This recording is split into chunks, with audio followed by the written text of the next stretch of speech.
लगातार सरकार में तो नाकामी है।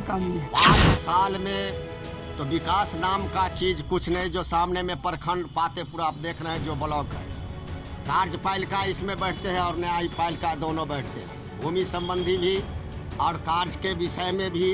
तो आप पातेपुर में बैठे हुए हैं, पातेपुर की स्थिति पहले सभी आदमी से जानिए। देश एक शिक्षा दू, देश एक है ना भाई, शिक्षा दू क्यों? रोजगार तो 2014 के बाद से ही रेलवे हो, एसएससी हो, सारे पूरे भारतवर्ष में ख़त्म कर दिया गया। धीरे धीरे निजीकरण किया जा रहा है तो और समाप्त हो रहा है। यहाँ के सदर अस्पताल की क्या हालत है? ये डेंजर है। आपको बुझ लीजिए कि गर्भवती महिला आती है, उस नहीं न सदर बने है ना, उस प्राथमिक स्वास्थ्य केंद्र है, न गर्भवती का बिस्कुट चाय मिलती है, न खाना मिलता है। मुफ्त एम्बुलेंस मिल रहा है, गर्भवती महिलाओं को खाने के लिए 6,000 रुपये सरकार दे रही है।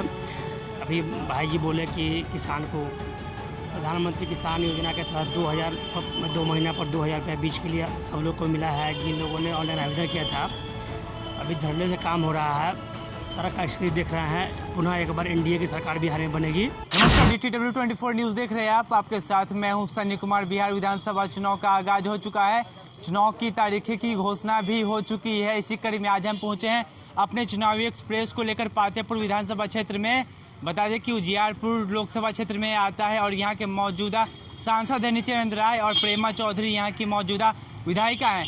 आए यहाँ से लोगों से जुड़ते हैं, जानने की कोशिश करते हैं क्या कुछ स्थिति है क्षेत्र की, कितना विकास हुआ है बीते 15 सालों में। जब से मुख्यमंत्री नीतीश कुमार 15 सालों से यहाँ के मुख्यमंत्री बने हुए हैं, क्या कुछ विकास हुआ है, जानने की कोशिश करते हैं। जी, आपका नाम क्या है? संजय कुमार।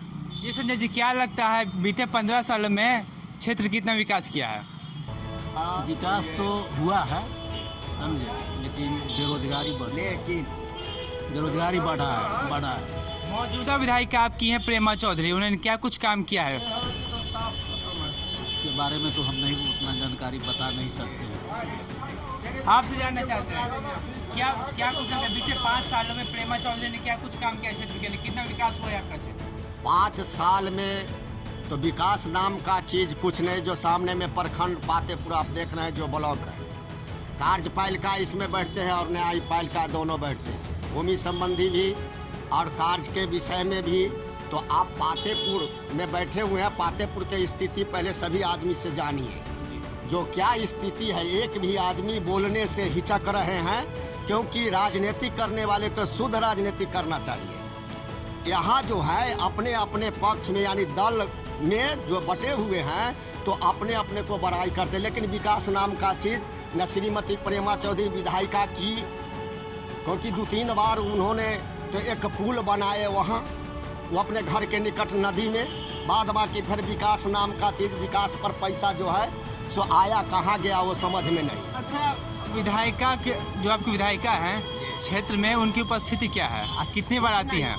कुछ नहीं है, वो तो अभी वर्तमान में दल भी बदल लिए, राजद छोड़ के उन्होंने भाग गए। वो देख लिए जो स्थिति हमारा गड़बड़ यहाँ होगा तो उन्होंने यहाँ से छोड़ दिए हैं, अखाड़ा को छोड़ के भाग गए। तो इस बार क्या लगता है, इस बार आप किसे मौका देंगे? इस बार अभी तक गठबंधन जो महागठबंधन है, ये राजद का सीट पड़ता है, उसके बाद बीजेपी का सीट पड़ता है। अब कैंडिडेट मिल नहीं रहा है ये दोनों आदमी में, जो हम किसको टिकट दें। और कैंडिडेट को अभी चुनाव सही से महुआ, राजापाकर, पातेपुर 3 विधानसभा क्षेत्र में अभी पार्टी ने कोई घोषणा नहीं किए हैं। ऐसे और जगह घोषणा कुछ किए हैं, लेकिन यहाँ तीनों मतलब विधानसभा में कोई घोषणा नहीं किए। वैसे आपसे हम ये जानना चाहते हैं कि इस बार आप प्रेमा चौधरी को मौका देंगे या फिर नहीं देंगे? हाँ या ना में जवाब देना आपको। इस बार पातेपुर में ऐसे उनका जब जहाँ गए हैं वहाँ तो विवाद होगा अगर टिकट मिलेगा तो, क्योंकि ये है बीजेपी का सीट और उनको टिकट मिलेगा तो आपस में गठबंधन में विवाद होगा, ये हम लोग देख रहे हैं। तो अब बीजेपी वाले किनको टिकट देते हैं ये हम लोगों को अभी तक पता नहीं है, या राजद वाले किसको टिकट देते हैं ये भी पता नहीं है। अब पूछिएगा तो बिहार में, पूरे बिहार में तीसरा मोर्चा को लोग खोज रहा है। तीसरा मोर्चा को लोग खोज रहा है। बिहार में सरकार जब भी बनाएगा तो तीसरा मोर्चा बनाएगा। तीसरा मोर्चा यानी कि तीसरा मोर्चा का मुखिया किसे आप मानते हैं, किसे आप मुख्यमंत्री उम्मीदवार मानते तो हैं? आपको 2-3-4 रोज के अंदर मालूम हो जाएगा जो तीसरा मोर्चा का मुख्यमंत्री को होंगे। सबका साथ सबका विकास, सबको हाथ में रहेगा अपना विकास और सबका मुख्यमंत्री रहेगा। सबके हाथ में रहेगा विकास, सबके हाथ में विकास का मंत्र रहेगा, क्षेत्र आगे बढ़ेगा। और भी लोग इनसे जुड़ने की कोशिश करते हैं। जी आपका नाम? जी प्रभात रंजन। क्या करते हैं? अभी हम पढ़ाई भी कर रहे हैं और घर पे रह रहे हैं तो किसानी भी कर रहे हैं। रोजगार को लेकर बिहार में लगातार आवाज़ें उठ रही है। जो युवा हैं, बेरोजगार हैं, लगातार सरकार से मांग करें, चाहे बिहार एसएससी का मामला हो, दरोगा बहाली का मामला हो या फिर नीट हो।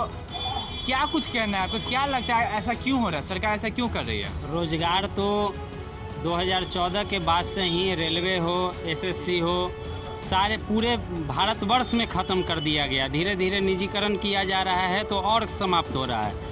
जो बच्चे पढ़ रहे हैं, जो हम लोग कंपटीशन दे रहे हैं, बिहार में खास करके जो हम लोग एग्ज़ाम दे रहे हैं, उसका फॉर्म भर रहे हैं तो उसका एग्ज़ाम हो रहा है 4 साल के बाद, रिजल्ट आ रहा है 5 साल के बाद। उस रिजल्ट आने के बाद भी तरह तरह के केस में फंसा दिया जाता है उसके बहाली को। तो बेरोजगारी तो अपने चरम सीमा पर है और इसके प्रति युवाओं में काफ़ी आक्रोश भी है कि यह सरकार बदलनी चाहिए। आप युवा की बात कर रहे हैं, जिस तरीके से नेता प्रतिपक्ष तेजस्वी यादव हैं, लगातार सरकार के खिलाफ में आवाज़ उठाते हैं, सदन में घेरते रहते हैं, लेकिन कहीं ना कहीं तेजस्वी यादव लड़खड़ाते हुए नजर आ रहे हैं, क्योंकि महागठबंधन से मांझी अलग हो चुके हैं, कुशवाहा भी कहीं ना कहीं अलग हो चुके हैं। तो क्या लगता है महागठबंधन को इससे कितना नुकसान होगा? महागठबंधन को नुकसान होगा या फ़ायदा होगा वह तो हम नहीं जानते हैं, लेकिन जहाँ तक युवा की बात है तो युवा इस बार काफ़ी आक्रोश में है, सेंट्रल गवर्नमेंट से लेकर के स्टेट गवर्नमेंट तक, कि युवाओं के साथ बहुत बड़ा अन्याय हो रहा है अब, और युवा बेरोजगार भटक रहे हैं। और क्राइम जो आज बढ़ गया है वह कहीं ना कहीं बेरोजगारी का ही नतीजा है कि क्राइम भी बढ़ा है। हमने बात अभी तेजस्वी को लेकर की थी। तेजस्वी जो हालत अभी आरजेडी की है, कहीं ना कहीं जो पहले से स्थापित नेता आरजेडी के, वो कहीं ना कहीं पार्टी से नाराज चल रहे हैं या फिर दूसरे दलों में जा रहे हैं। कुल मिलाकर देखा जाए तो 10 ऐसे नेता हैं जो कि महागठबंधन से निकल कर चले गए हैं एनडीए में, जिसमें से 10 जो हैं वो राजद के ही हैं। क्यों जो स्थापित नेता दूसरे दलों में जा रहे हैं, क्यों जदयू में जा रहे हैं, क्या लगता है? जब स्वार्थ की बुनियाद पर गठबंधन होती है तो वह ज़्यादा दिनों तक नहीं टिकती है। तो जो मांझी जी हैं या फिर कुशवाहा जी हैं तो किसी न किसी स्वार्थ में राजद से जुड़े होंगे, वह स्वार्थ पूरा नहीं हुआ होगा तो अलग हो गए होंगे। हमने आरजेडी के नेताओं की बात की जो पहले से स्थापित है पार्टी में, लेकिन फिर भी वो दूसरे दलों में जा रहे हैं। तो युवा जो है जब बात तेजस्वी यादव कर रहे हैं युवा सोच की, जब बात कर रहे हैं युवा सोच की, तो जब युवाओं को टिकट मिलेगा, जब युवा को आगे बढ़ा रहे हैं तो उसमें स्थापित नेता का तो थोड़ा सा सहयोग करना चाहिए। तो स्थापित नेता का नाराज़गी लाजमी है, और वह चूँकि जो स्थापित हैं वर्षों से काम किए हैं, लेकिन जब युवा सोच की बात होती है तो थोड़ा बहुत तो एडजस्ट करना पड़ेगा। अच्छा, युवा सोच की बात कर रहे हैं, यहाँ से कुछ ही दूरी पे महुआ विधानसभा सीट है, वहाँ से तेज प्रताप जी 2015 में चुनाव लड़े थे और जीते भी थे। तो क्या कुछ विकास किया वहाँ पे, उसका असर यहाँ क्या देखने को मिल रहा है? विकास महुआ में जो विकास हुआ है, जो हम लोग महुआ ही नहीं, हम लोग हमारे यहाँ से वैशाली ज़िला से आलोक मेहता जी वैशाली ज़िला से हैं, मंत्री बने, शिवचंद्र राम जी मंत्री बने, तेजस्वी यादव जी नेता प्रतिपक्ष हैं, उस समय मंत्री थे, तेज प्रताप जी स्वास्थ्य मंत्री थे, और इसका पूरे वैशाली ज़िला में विकास का असर दिखाई दिया और सकारात्मक असर दिखाई दिया। और हम लोगों के ज़िला के लिए एक बहुत बड़ा वरदान तेज प्रताप यादव महुआ मेडिकल कॉलेज दे करके गए हैं। बहुत बड़ा यह हम लोगों के लिए एक, जब वह चालू हो जाएगा तो एक बहुत बड़ा हम लोगों के लिए वरदान हुआ है वैशाली ज़िला के लिए। चलिए, और भी कुछ लोगों से जुड़ते हैं, बातचीत करने की कोशिश करते हैं, इनकी क्या राय है, बिहार विधानसभा चुनाव में किसे वोट देंगे और किन किन मुद्दों पर वोट देंगे, तमाम तरह की बातें इनसे जानने की कोशिश करते हैं। नाम हुआ रविंद्र राय। जी रविंद्र राय जी, आपसे ये जानना चाहेंगे, शिवचंद्र राम की बात अभी हो रही थी, खबरें ये आ रही कि शिवचंद्र राम यहाँ से चुनाव लड़ेंगे, तो क्या लगता है शिवचंद्र राम यहाँ से वोट लेके विधायक बन पाएंगे? देखिए, या फिर किसी और को मौका? यहाँ आला कमान की बात है, जिनको भेज देंगे यहाँ का जनता वोट देवे करेगा। ये हम कैसे जान जाए जब सिर्फ चंद्राम जी आते हैं? नहीं, अगर यहाँ सिर्फ कौन चंद्रयान आते जी हैं? तो उन्हें यहाँ आला कमान की बात है, वो पहले कैसे कह दे जिसको आला कमान भेजेगा वोट यहाँ से मिलवे करेगा। आला कमान की बात है। और भी कुछ लोग हैं, इनसे बात करते हैं, क्या कुछ इनका कहना है। लगातार जिस तरीके से चाहे कृषि का मामला हो, बेरोजगारी का मामला हो, हत्या का मामला हो, एनसीआरबी की रिपोर्ट आई, क्राइम दर काफी बढ़ा हुआ है। आपसे मैं जानना चाह रहे हैं, सरकार की नाकामी मानते हैं इसे या नहीं मानते, या फिर ऐसा क्यों हो रहा है? लगातार सरकार में तो नाकामी है। देश एक शिक्षा दू, देश एक है ना भाई, शिक्षा दू क्यों? कृषि में फॉर्म भरवाते 3 फुट में, बाद में कहते हैं कि नहीं देना है तो आधार लिंक नहीं है।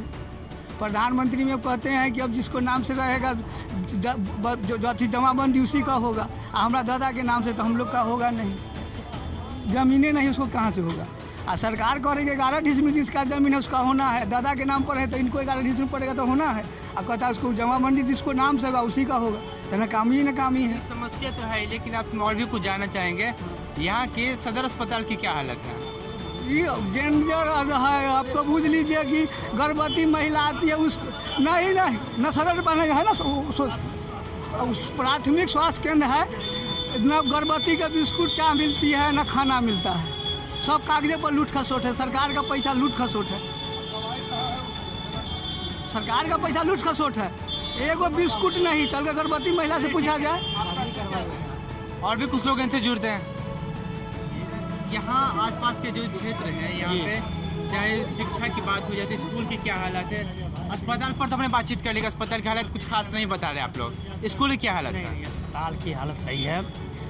अब मुफ्त एम्बुलेंस मिल रहा है। गर्भवती महिलाओं को खाने के लिए 6000 रुपये सरकार दे रही है। अभी भाई जी बोले कि किसान को प्रधानमंत्री किसान योजना के तहत 2 महीना पर 2000 रुपये बीज के लिए सब लोग को मिला है, जिन लोगों ने ऑनलाइन आवेदन किया था। अभी धरने से काम हो रहा है। सड़क का स्थिति देख रहे हैं। पुनः एक बार एनडीए की सरकार बिहार में बनेगी। तो एक बार फिर से बिहार में एनडीए की सरकार बन सकती है। एक तबका ऐसा है जो कि आरजेडी के सपोर्ट में बोल रहा है, तो दूसरा तबका ऐसा है जो कि एनडीए के सपोर्ट में बोल रहा है। यानी कि कांटे की टक्कर देखने को मिल सकती है पातेपुर विधानसभा सीट से। देखने वाली बात यह है कि 10 नवंबर को चुनाव के नतीजे आएंगे, किसकी सरकार बनती है, कौन यहाँ से विधायक बनता है। शिवचंद्र राम यहाँ से आरजेडी टिकट से चुनाव लड़ सकते हैं। कौन क्या होता नहीं होता है देखने वाली बात है। फिलहाल के लिए इतना ही। धन्यवाद।